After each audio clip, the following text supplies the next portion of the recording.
Hey everybody, this is Andre here with the Kevin Breeze channel, and in this video, we're going to be doing a comparison between the Samsung Galaxy A02 and the Samsung Galaxy A02s. To get more information about the pricing and availability of the devices, be sure to check the link in the description because this stuff is always changing. And to learn more about the phones themselves, definitely watch the full reviews of the phones on the channel. Let's get started. So the Samsung Galaxy A02 has a 6.5-inch PLS IPS LCD display with a resolution of 720p, a PPI of 270, an aspect ratio of 20:9, and a screen-to-body ratio of 81.9%. The Samsung Galaxy A02s also has a 6.5-inch PLS IPS LCD display with a resolution of 720p, a PPI of 270, an aspect ratio of 20:9, and a screen-to-body ratio of 81.8%. So this display is almost exactly the same. They both have water drop notches here for their front-facing cameras.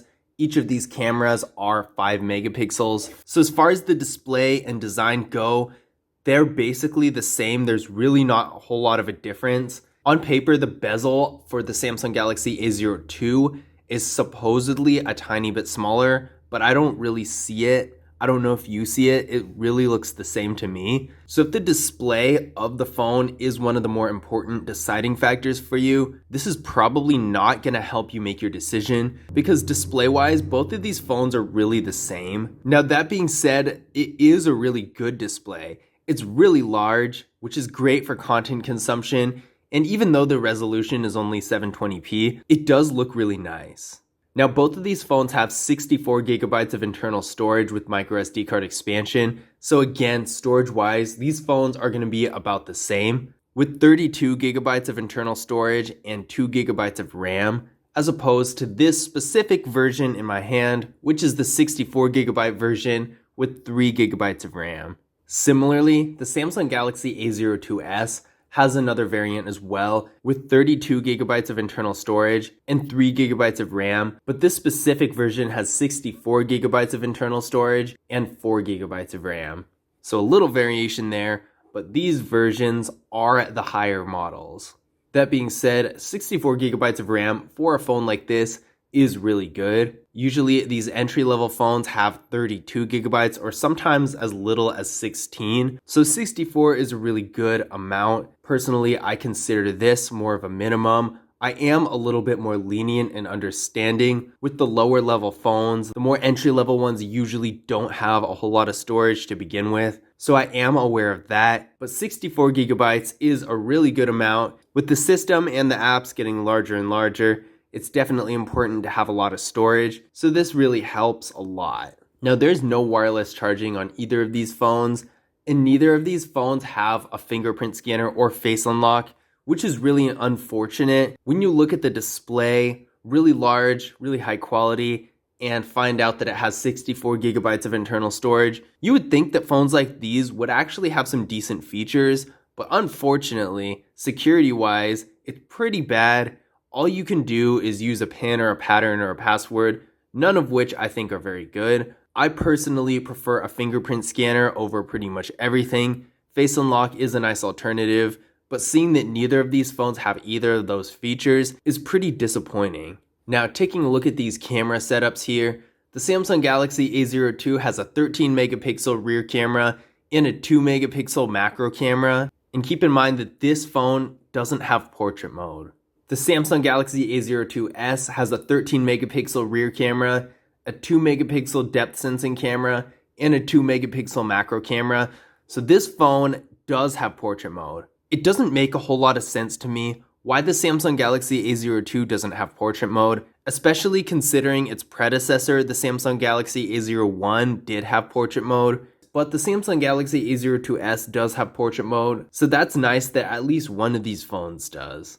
So these pictures were taken by the rear cameras of each phone. In my opinion, they are pretty much the same. I don't see a whole lot of a difference between these two photos, except for maybe the angle. Other than that, the colors are really well balanced. Everything looks pretty good. The brightness is not bad at all.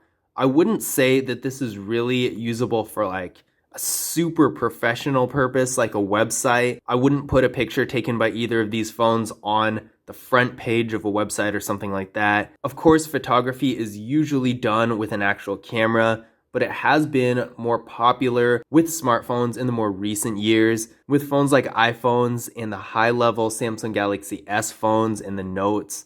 But with a phone like this, I wouldn't use it for photography. It's just not that impressive. But based on standards of just a general entry-level smartphone, these cameras are really good. You can use them for social media, Snapchat, that kind of stuff, and I don't think there would be a problem. So the bottom line is, there's not really a whole lot of a difference between these phones as far as the camera goes, but they're not half bad either. Now these pictures were taken by the front-facing cameras of each phone.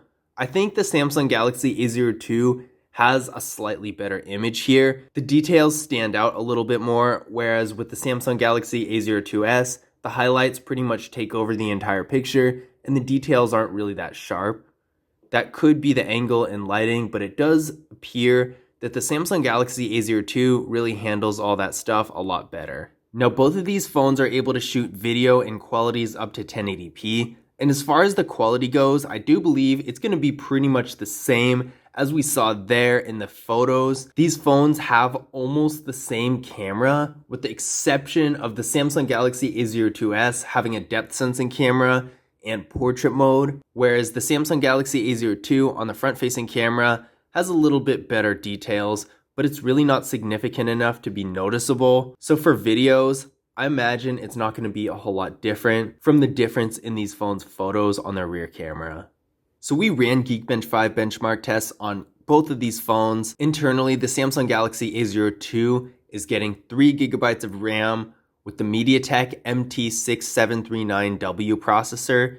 It came back with a single core score of 106 and a multi-core score of 350. The Samsung Galaxy A02s is getting 4 GB of RAM with the Qualcomm Snapdragon 450 processor.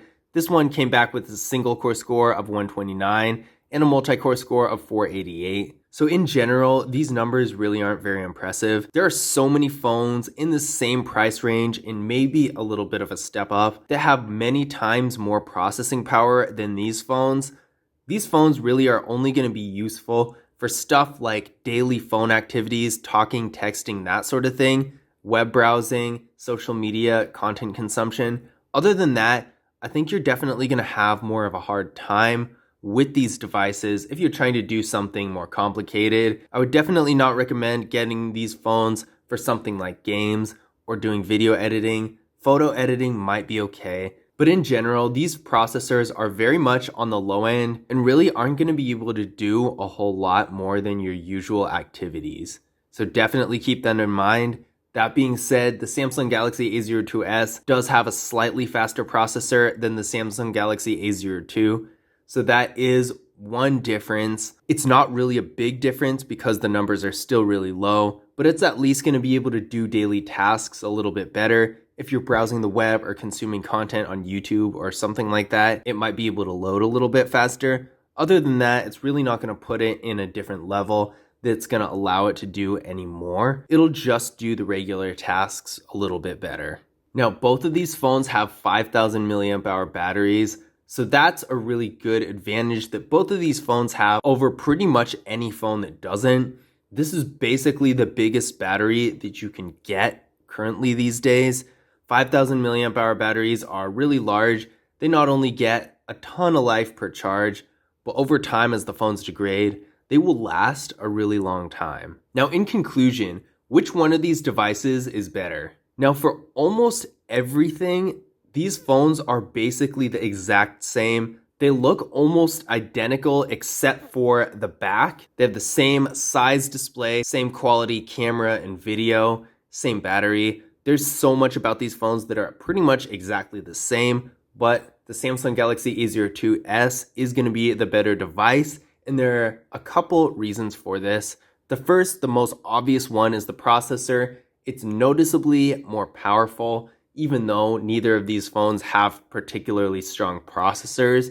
The other thing is the camera. This phone has a depth sensing camera, which allows it to use portrait mode, whereas this phone doesn't. I do think in this day and age, I definitely wouldn't say a phone with no portrait mode has a good camera. That's such a common and popular feature that it's an expectation for any phone to have it. So it is good that the Samsung Galaxy A02 at least has the bare minimum. And that's pretty much the only difference between these phones. The A02s has a faster processor and better camera features. Other than that, they are basically the same. So I would say if you're looking for a more entry-level device, maybe you don't use the camera a whole lot and don't do a whole lot more than browsing the web and doing some light content consumption and using your phone for more normal mobile tasks like sending text messages and making calls, I would definitely say the Samsung Galaxy A02s would be a really great option for that. The Samsung Galaxy A02 honestly isn't that bad either. They do have a great amount of storage, I will give them that. It's really impressive. I really don't like the fact that neither of these phones have either a fingerprint scanner or face unlock. I think it's kind of ridiculous that they don't have either of those. In this day and age, a phone that looks this nice really should at least have one of them. But other than that, if you need the most basic type of device you can find, I would say the Samsung Galaxy A02s would be a little bit better of an option just because it has a slightly faster processor and better camera features. But really in that situation, either of these phones would work because if you really want a faster processor or better camera features, there are so many other phones in the same type of price range and level that would do the job better. But I hope you guys enjoyed the video. If you did, be sure to leave a thumbs up and subscribe. And I will see you guys in the next video.